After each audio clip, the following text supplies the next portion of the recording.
conceptually, we understand pruning. But practically speaking, when we go through it, we don't understand it. It doesn't make sense. Here's why. Because when you prune a plant, and I actually got some information from the Vinters and some websites that talked about the need for pruning and you know, what's going on biologically in the plant, why does it require pruning. When you prune a plant is when it's going to town and producing all kinds of fruit. When it's been a wonderfully productive plant, that's when you prune it. Why? Well, because if you don't, what happens then is that you're like, oh, it produced all this fruit and it's got all these buds on it and we should just let it go. Yeah, in the short term, you'll have more fruit.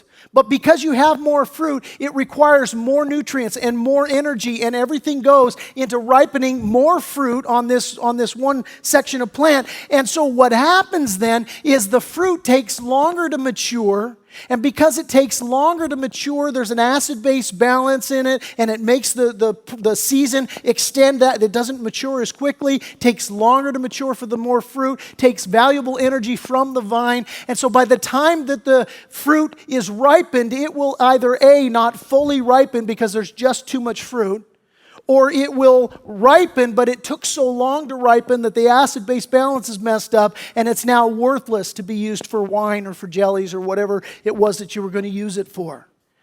Not only that, but now you've just drained a lot of energy that should have gone into preparing the plant for winter.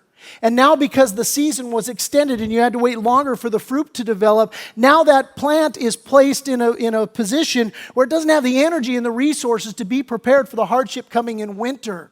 So that the next season what happens is you actually either have reduced fruit that is produced, or worse, the plant dies. And this is the point for us. God reveals himself in his creation, the Bible tells us. And we need to understand Jesus making it clear, look, if you're producing fruit in your life, if you're being faithful to me and loving me and trusting me, guess what I'm going to do in your life? I'm going to cut on you. And he makes it clear, look, some people I cut out because they have no fruit. They have not surrendered their life to me. They're not going to trust me with their life. That's the picture. This is not talking about, hey, a Christian who, hey, you better work hard to earn God's favor. That's not what the idea is.